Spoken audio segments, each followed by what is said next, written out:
nos mémoires.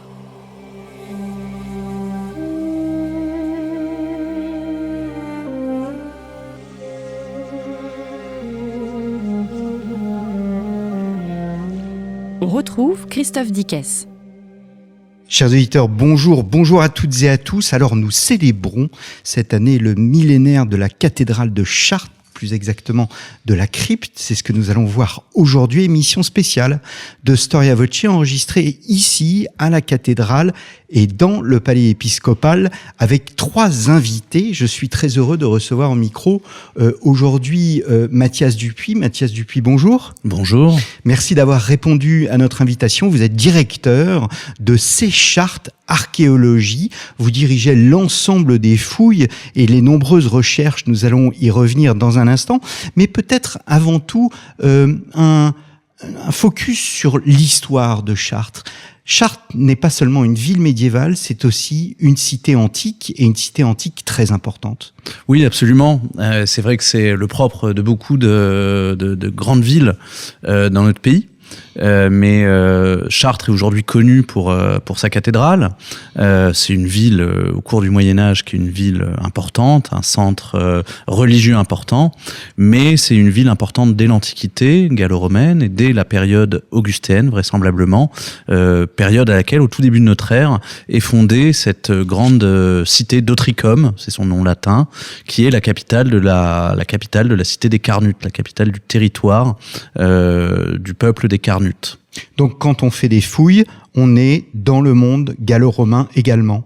On est également dans le monde gallo-romain, mais on est aussi dans le monde médiéval et dans le monde du haut Moyen-Âge, bien entendu, puisque en bon archéologue, on remonte les strates chronologiques progressivement, du plus récent au plus ancien, et on commence par fouiller les niveaux des périodes modernes et contemporaines. Ensuite, on fouille les niveaux médiévaux, les niveaux du haut Moyen-Âge, et on arrive sur les niveaux gallo-romains. Et en dessous, on a des niveaux gaulois. Alors, justement, quand est-ce qu'apparaît pour la première fois la cathédrale dans l'histoire ? Alors, la cathédrale dans l'histoire, ses premières mentions, elles sont connues au cours du Haut Moyen-Âge. La première mention de la cathédrale, elle apparaît au 8e siècle, mais il existe une cathédrale auparavant, même si on n'en a pas de mention dans des textes. On sait qu'il y a un évêque à Chartres, au moins au début du VIe siècle. En fait, si on veut retracer un peu l'histoire de l'apparition des cathédrales dans le monde romain, les documents principaux qu'on utilise au tout début du christianisme, ça va être ce qu'on appelle les actes des conciles, qui sont ces grandes réunions au cours desquelles les évêques se réunissent et discutent de points de théologie, de points d'organisation de l'Église. Donc ces conciles, ils nous donnent en fait une idée de la topographie religieuse, puisqu'ils mentionnent un certain nombre d'évêques qui sont rattachés à des cités, puisque ces évêques, au cours de l'Antiquité tardive, de la fin de l'époque romaine, reprennent en quelque sorte les responsabilités, le rôle qu'exerçaient les magistrats dans la ville antique. Et bien souvent, ces premiers sièges épiscopaux apparaissent dans les anciennes capitales de cités romaines. Donc à Chartres, il y a un évêque au moins en 511, puisqu'en 511, il y a un certain Aventin, qui est mentionné dans les actes d'un concile qui se déroule à Orléans, qui est un des premiers grands conciles organisés sous l'égide du pouvoir mérovingien, du pouvoir franc. Donc il y a un évêque à ce moment-là à Chartres, un évêque qui représente la cité des Carnutes, et s'il y a un évêque, autour de cet évêque, il y a une communauté chrétienne, et pour accueillir cette communauté chrétienne, il y a forcément une église, qu'on n'appelle pas encore cathédrale à l'époque, une ecclésia, qui est l'origine de la cathédrale actuelle. Pour autant, on n'en a pas retrouvé de vestiges archéologiques à ce jour. Un peu comme Notre-Dame de Paris, il est très difficile de voir ce qu'il y avait avant, et rappelons que le mot cathédrale vient du mot cathèdre, le siège de l'évêque. En 1024, très exactement, que se passe-t-il ? Alors en 1024, et c'est pour ça qu'on célèbre un millénaire cette année, en 1024, Fulbert, qui est donc l'évêque qui à ce moment-là occupe le siège épiscopal de Chartres, écrit à Guillaume d'Aquitaine une lettre dans laquelle il explique que les travaux de la cathédrale avancent et que les cryptes, la construction des cryptes est presque achevée. Pourquoi Fulbert écrit cette lettre ? Parce que quelques années auparavant, il y a eu un incendie, la cathédrale a brûlé, donc la cathédrale qui est probablement la cathédrale carolingienne, qui a dû être reconstruite au cours du 9e ou au début du 10e siècle. Et Fulbert engage un grand chantier de reconstruction. Il faut bien avoir conscience qu'à cette époque, Chartres est un grand centre intellectuel. Fulbert est un évêque qui rayonne à travers toute l'Europe. Quelqu'un de très puissant qui côtoie les membres de l'aristocratie du pouvoir capétien qui se met en place à cette époque-là. Et dans ce cadre-là, Fulbert engage un chantier absolument gigantesque de reconstruction de cette église, de reconstruction de cette cathédrale, autour d'une relique qui est probablement déjà arrivée à Chartres, qui est la relique du voile de la Vierge ou de la tunique de la Vierge. Qui est toujours ici. Qui est toujours ici, absolument, et qui arrive à Chartres à travers un don que réalise Charles Le Chauve. Et donc Fulbert engage ce chantier de construction qui va être un chantier considérable puisqu'il va consister à reconstruire une cathédrale de très grande ampleur dont les soubassements, donc dont les cryptes, servent toujours aujourd'hui de fondation à la cathédrale qui va être reconstruite à peu près 200 ans plus tard, la cathédrale gothique telle qu'on la connaît aujourd'hui. C'est-à-dire que dans la cathédrale actuelle de Chartres, vous avez au moins 3 édifices. Vous avez les cryptes de la cathédrale du début du XIe siècle construite par Fulbert, la façade de la cathédrale reconstruite au début du XIIe siècle, la façade plaquée contre la cathédrale de Fulbert, et la cathédrale, la nef et le chœur de la cathédrale gothique reconstruite après l'incendie de 1194 au début du XIIIe siècle. Et le corps principal, c'est une des caractéristiques de cette cathédrale et qu'il est réalisé en une trentaine d'années, pas plus. Oui, effectivement. Alors après, moi, je rentrerai pas dans les détails des débats entre historiens d'art sur le sujet de la cathédrale de Chartres parce que c'est un sujet complexe entre historiens de l'art et historiens de l'architecture. Il y a beaucoup de littérature là-dessus, mais un des traits caractéristiques de la cathédrale de Chartres, en tout cas de la nef et du chœur de la cathédrale de Chartres, c'est que c'est un ensemble architectural gothique, vraiment de la pleine période gothique, du début du XIIIe, qui est vraisemblablement construit sur une durée de temps assez courte, quoiqu'il y a des polémiques autour de cette question. Mais pour ça, il faut consulter un peu les nombreux articles spécialisés et publications qui sont sortis ces dernières années. Il y a une forme il y a une uniformité assez frappante, une cohérence architecturale assez frappante dans l'ensemble de ce chantier, qui distingue cette cathédrale d'autres grands monuments de la même époque. Alors, vous êtes responsable des fouilles et si je peux me permettre, on va faire une parenthèse très contemporaine. Nous en discutions avant cette émission. À Chartres, il y a une véritable politique archéologique et cette politique archéologique, elle vient du monde politique lui-même qui est passionné d'histoire. Oui, absolument. En fait, je dirige plus exactement, je dirige pas les fouilles parce que c'est mes collègues archéologues de l'équipe qui dirigent eux-mêmes les différentes fouilles et les différents chantiers dont ils assurent la responsabilité scientifique. Et moi, j'assure la direction de cette équipe qui est ce qu'on appelle un service archéologique territorial. Il en existe une 60aine en France qui sont rattachés soit à des départements, soit à des communes ou à des communautés d'agglomération et qui ont été créés effectivement parce qu'il y avait une volonté locale d'intégrer cette compétence comme une dimension d'une politique portée par la collectivité, au même titre qu'une collectivité porte un certain nombre de compétences facultatives et notamment de compétences culturelles. Et à Chartres, effectivement, il y a un vrai volontarisme autour de ce sujet depuis une vingtaine d'années. Que l'on doit au maire. Que l'on doit au maire, absolument, puisqu'il a été décidé d'intégrer cette compétence depuis 2003 au sein des effectifs de la ville. La compétence a été basculée à l'agglomération en 2018. Donc maintenant, on travaille pour les 66 communes de l'agglomération de Chartres Métropole, ce qui représente à peu près 140 000 habitants. Et on réalise notamment toutes les opérations d'archéologie préventive qui sont conduites avant les travaux d'aménagement. Il se trouve que beaucoup de ces travaux d'aménagement sont conduits par la collectivité elle-même, qui aménage le territoire et, en l'occurrence, qui en se dotant de sa propre équipe d'archéologues, se dote d'une capacité opérationnelle et d'une réactivité opérationnelle bien plus importante que si elle devait faire appel à des opérateurs extérieurs et qui par ailleurs peut exploiter les résultats des découvertes archéologiques qui sont effectuées sur le territoire pour valoriser son histoire, son patrimoine et assurer une politique de développement culturel autour de l'archéologie.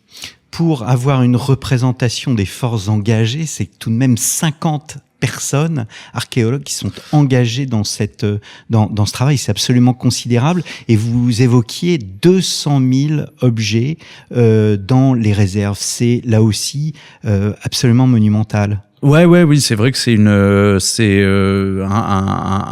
champ de compétences qui est porté avec, je l'ai dit tout à l'heure, avec beaucoup de volontarisme.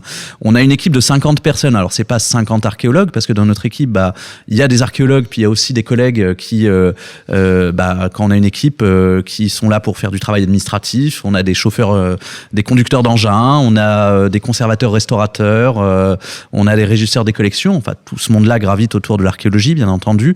Mais c'est une équipe plurielle, pluridisciplinaire. Et on gère effectivement par ailleurs les collections archéologiques. Alors tout ça se fait évidemment, on fait pas tout ça en vase clos dans notre coin, hein. C'est un travail qui se fait en lien notamment avec les services de l'État, puisque notre direction de l'archéologie, comme tout service archéologique de collectivité, ne peut intervenir dans le champ de l'archéologie préventive que sous réserve d'avoir obtenu une habilitation du ministère de la Culture qui garantit évidemment que notre équipe soit dotée des compétences adéquates. Donc les CV de chaque agent sont examinés et on a obtenu une habilitation qui nous permet d'intervenir dans le champ de l'archéologie préventive. Et on gère les collections archéologiques en lien avec les services de l'État, là aussi, avec la DRAC, le service régional de l'archéologie, qui en l'occurrence nous délègue la gestion des biens archéologiques mobiliers découverts sur le territoire chartrain depuis maintenant une quarantaine, voire une cinquantaine d'années. Et tout ça représente effectivement un volume assez considérable d'objets qui sont conservés dans 2 dépôts archéologiques, dont un qui est géré justement en lien, en mutualisation avec le musée des Beaux-Arts où on se trouve en ce moment. Alors très concrètement, pour qu'on se représente la chose, autour de la cathédrale, il y a un dallage qui se met en place. Avant de mettre le dallage, eh bien on fait des fouilles, on réalise des fouilles. Nous sortons à peine du chantier de fouilles où il y a 4 archéologues qui sont en train de travailler. Qu'est-ce qu'on peut voir ? Plein de choses. Enfin, on peut voir plein de choses au fur et à mesure du déroulement du chantier, puisque les vestiges archéologiques disparaissent progressivement sous les aménagements de surface. Mais ça, c'est le lot de l'archéologie préventive. En fait, il y a eu une ambition il y a quelques années de réhabiliter complètement les abords de la cathédrale, hein, qui étaient un peu disparates, on va dire, dans l'aménagement urbain, avec un projet d'aménagement de surface qui consiste à refaire complètement l'ensemble des surfaces aux abords de la cathédrale. Donc on remplace les anciens enrobés par un nouveau dallage qui est apposé sur le sol. Mais évidemment, en conduisant ce travail d'installation du dallage, on va décaisser un peu le sol pour installer la nouvelle chape qui reçoit le dallage. Et puis on va réaliser aussi des travaux de voirie classique, de reprise des réseaux d'eau usée, de reprise des réseaux d'eau potable, d'électricité, comme on le fait un peu classiquement sur tous les chantiers d'aménagement urbain. Et dans ce cadre-là, évidemment, en ouvrant le sol aux abords de la cathédrale, on retrouve des vestiges archéologiques, puisqu'on est dans un quartier central de la ville médiévale et aussi dans un quartier central de la ville antique. Et donc, on a monté une opération d'archéologie préventive, là aussi en lien avec les services de la DRAC, hein, qui sont prescripteurs pour ce type d'intervention. Et ce qui est assez pratique, c'est que c'est des travaux qui sont réalisés sous maîtrise d'ouvrage de la ville de Chartres. Et évidemment, nous, en étant une équipe intégrée aux effectifs de la ville et de l'agglomération, on se mobilise assez facilement pour assurer ce qu'on appelle un suivi archéologique, qui est une modalité d'intervention en archéologie préventive aujourd'hui, qui va consister sur des zones qui sont particulièrement contraintes, comme de la voirie, de l'espace public, où on peut pas immobiliser le terrain pendant des mois et des mois pour des raisons tout simplement de circulation, de circulation dans la ville, d'accès, de sécurité, où les archéologues en fait vont travailler conjointement aux équipes de travaux publics, et au fur et à mesure du dégagement et du creusement des terrassements qu'exercent les entreprises de travaux publics pour installer les nouveaux dallages, et pour installer les nouveaux réseaux, les archéologues interviennent, nettoient, dégagent les vestiges qui apparaissent, les enregistrent, les documentent pour en garder la mémoire. Donc, parmi les vestiges qu'on va mettre au jour dans ce cadre-là, il y a évidemment énormément de choses diverses et variées. Pour les plus récentes, qui remontent aux périodes modernes et contemporaines, et pour les plus anciennes, qui remontent aux périodes, à la période romaine, donc au 1er siècle de notre ère. Actuellement, précisément, les archéologues sont en train de travailler sur les vestiges de l'ancien hôtel-dieu qui se trouvait aux abords de la cathédrale. Ancien hôtel-dieu qui est une sorte d'hôpital. Ce qu'on peut voir actuellement, en tous les cas, à l'instant, là, on sort du chantier de fouilles, il y a des squelettes avec des peaux. Il y avait un droit de sépulture à quitter pour celui qui souhaitait être enterré près d'une cathédrale ? Oui, effectivement, on est dans le système d'inhumation du Moyen-Âge et des premiers temps de l'époque moderne, avec cette spécificité à Chartres qu'il n'y a pas de sépulture à l'intérieur de la cathédrale, contrairement à ce qu'on peut voir à Notre-Dame de Paris. Je regardais à l'instant les réseaux sociaux, l'INRAP vient de dévoiler l'identité d'une des personnes qui étaient enterrées dans la cathédrale Notre-Dame de Paris. Il semblerait que ça soit peut-être le cercueil de Joachim du Bellay. À Chartres, on n'a pas du tout ça, on n'a aucune inhumation à l'intérieur de la cathédrale. Par contre, on a des inhumations qui se faisaient aux abords de la cathédrale dans d'autres édifices. Il faut bien avoir conscience qu'au Moyen-Âge, la cathédrale de Chartres n'était pas un édifice isolé, c'était un édifice qui s'inscrivait dans un quartier qu'on appelait le cloître Notre-Dame, du latin claustrum, donc cloître au sens quartier fermé. Et dans ce cloître Notre-Dame, on avait plusieurs édifices religieux. Alors il y avait la cathédrale, évidemment. À côté de la cathédrale, à l'emplacement actuel des jardins du Palais des Beaux-Arts, se trouvait une ancienne église, l'église Saint-Serge et Saint-Bac, qui elle-même comprenait un certain nombre de tombeaux, et notamment des tombeaux d'anciens évêques. Il y avait une seconde église qui était l'église Saint-Étienne, devenue plus tard l'église Saint-Jean. Et il y avait l'Hôtel-Dieu, qui était, comme vous l'avez dit, un hôpital. Et dans cet hôpital, il y avait une grande salle des malades, à l'extrémité de laquelle se trouvait une chapelle. Et cette chapelle, évidemment, faisait l'objet, comme beaucoup d'églises du Moyen-Âge, d'espaces d'inhumation privilégiés. Et on pouvait, moyennant finance, acheter un droit d'inhumation dans cette chapelle. Alors, un certain nombre d'individus étaient enterrés dans ce lieu, des chanoines notamment. On a un certain nombre de textes du Moyen-Âge qui relatent des inhumations de chanoines dans la chapelle de l'Hôtel-Dieu, mais pas uniquement. Et on devait avoir un certain nombre de personnages qui avaient droit de sépulture dans cet espace particulièrement privilégié puisqu'il se trouvait au plus près de la cathédrale et donc d'un endroit particulièrement vénéré.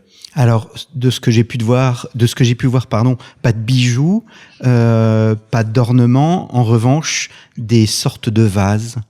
Oui, c'est vrai que dans ces tombes du Moyen-Âge, on va pas forcément tout le temps retrouver de mobilier funéraire un peu prestigieux, comme ça peut être le cas au tout début, au cours de l'époque mérovingienne, par exemple, où les tombes, dans une tradition qui remonte à l'Antiquité tardive, sont souvent dotées de dépôts très importants de bijoux, par exemple. Là, au milieu du Moyen-Âge, c'est plus rare, quoiqu'on peut parfois retrouver des pièces assez exceptionnelles. Mais par contre, assez fréquemment, ces tombes sont accompagnées d'un autre type de dépôt. Et en l'occurrence, ici, à Chartres, au milieu du Moyen-Âge, on dépose souvent dans ces tombes ce qu'on appelle des coquemars, qui sont des petits pots en terre cuite, très caractéristiques des XIIIe, XIVe siècles, et dans lesquels on va déposer de l'encens, souvent, pour accompagner le défunt. Donc c'est des choses assez effectivement courantes au cours de ces périodes. Eh bien, merci beaucoup, Mathias Dupuis. Pour une personne qui souhaite voir ces fouilles, elles vont s'étendre jusque quelle période ? Alors, les fouilles vont se dérouler pendant encore à peu près 1 an dans le cadre du chantier d'archéologie préventive, mais on engage dès l'année prochaine une opération de plus grande ampleur sur l'esplanade de la cathédrale et qui donnera lieu à des projets aussi de médiation active en cours de fouilles, puisque l'objectif, ça sera de pouvoir présenter au public les découvertes archéologiques dans le cadre d'un chantier vraiment à part entière sur l'esplanade de la cathédrale. On fait visiter de toute façon l'ensemble de nos chantiers dans le cadre des journées du patrimoine et des journées de l'archéologie. Journée du patrimoine cette année, mais je ne sais pas si le podcast sera sorti à ce moment-là, le week-end prochain du week-end du 20 septembre. Et par ailleurs, on inaugure en avril ou mai 2025, dans un des bâtiments qui se trouve dans le cloître Notre-Dame, l'ancienne école Gérard Philippe, ce qu'on appelle une maison du projet, qui aura vocation à présenter au public l'ensemble des projets archéologiques entre autres archéologiques, mais aussi de présentation du patrimoine autour du secteur du cloître Notre-Dame. Donc tout un tas de rendez-vous archéologiques et patrimoniaux qui vont se dérouler dans les mois et les années à venir à Chartres, et notamment dans le quartier de la cathédrale, où on a un certain nombre de projets et d'ambitions pour valoriser nos découvertes. Eh bien, chers auditeurs, venez à Chartres découvrir tout cela. Je vous donne rendez-vous dans quelques secondes. Nous allons retrouver Hervé Yanou dans la fameuse chapelle Saint-Pia qui est greffée en quelque sorte à la cathédrale de Chartres. On se retrouve dans un instant. On est effectivement dans la chapelle Saint-Pierre qui est reliée à la cathédrale par un très bel escalier, une sorte de cordon entre ces deux espaces. Et cet espace de la chapelle Saint-Pierre, effectivement, renferme le trésor de la cathédrale de Chartres.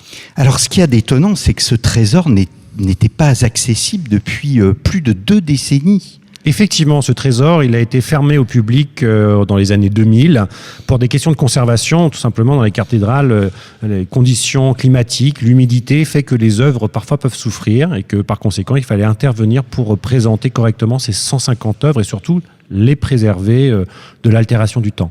C'est un trésor classique.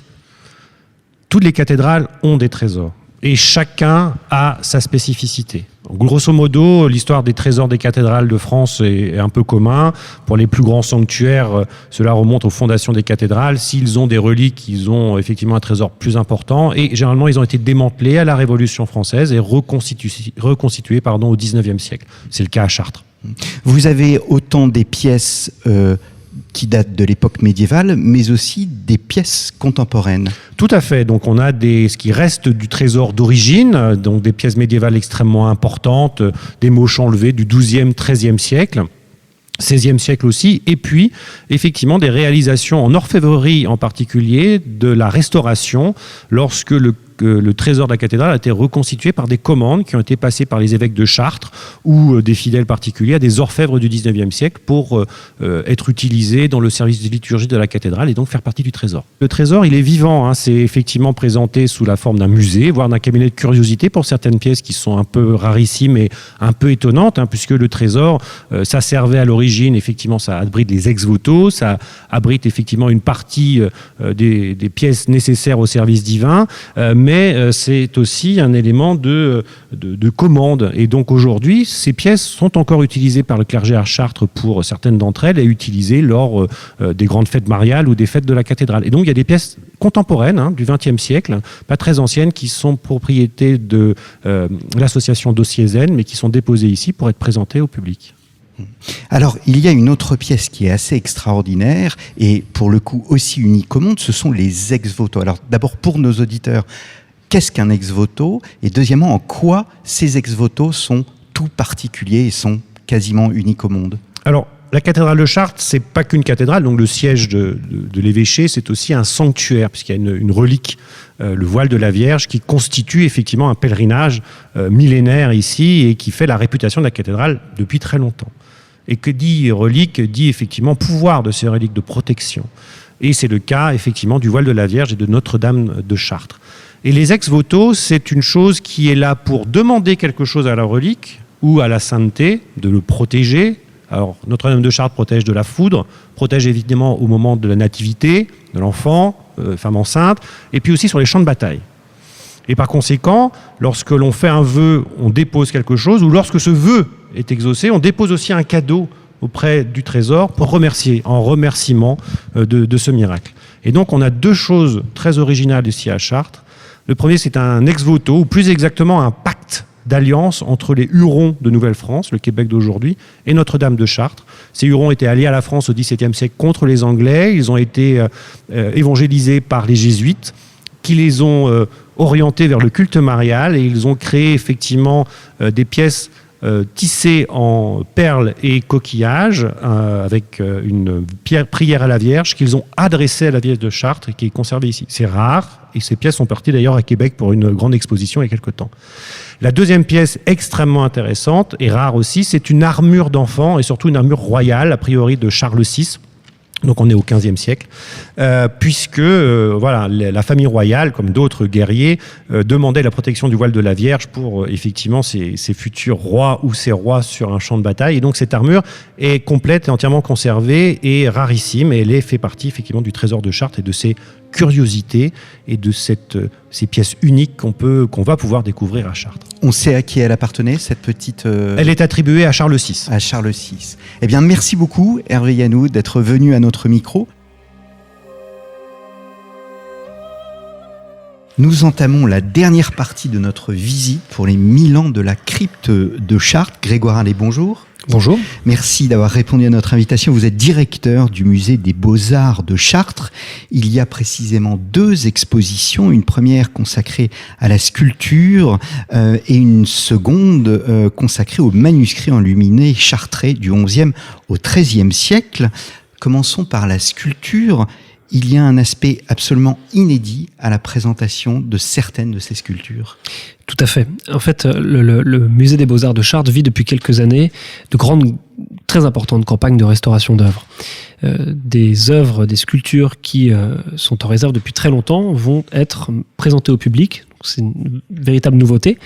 Il y a des choses qui étaient pas en état d'être présentées, souvent rompues ou inconnues, pas identifié, et ce travail que l'on mène dans le cadre d'un projet en fait de réaménagement du musée des Beaux-Arts, on en livre une concrétisation très directe avec cette exposition qui rassemble donc des œuvres du XIe siècle au XVIIIe siècle, pour certaines n'ayant jamais été présentées au public. On voit dans la partie médiévale l'évolution de la sculpture médiévale. Oui, tout à fait, avec des œuvres très, très intéressantes et qu'on confronte aussi dans une même section. Je pense notamment au Christ du portail de Saint-Père-en-Vallée, qui date du milieu du XIIe siècle, avec encore un aspect très hiératique, un traitement des cheveux, de la pilosité très linéaire, un Christ qui fait face à un autre Christ bénissant, cette fois-ci exécuté pour l'ancien Hôtel-Dieu détruit dans les années 1860. Ce Christ exécuté dans la première moitié du XIIIe siècle, est lui beaucoup plus naturel et montre en fait toute l'évolution du style gothique depuis ce premier gothique un peu rigide quand même et très linéaire vers quelque chose de plus naturaliste avec des volumes, des corps plus importants et des positions plus naturelles en fin de compte. Une tête d'ange aussi qui a une particularité, sa pilosité, et qui est d'une précision absolument incroyable. Cette petite tête d'ange, elle aussi, conservée dans la réserve depuis très longtemps, est admirable parce que elle est vraiment toute petite. Il me semble qu'elle doit faire 5-6 cm de haut maximum, avec un traitement des cheveux en mèches parallèles qui se termine par des petites bouclettes caractéristique du style qu'on appelle le style Saint-Louis, vraiment du milieu du XIIIe siècle.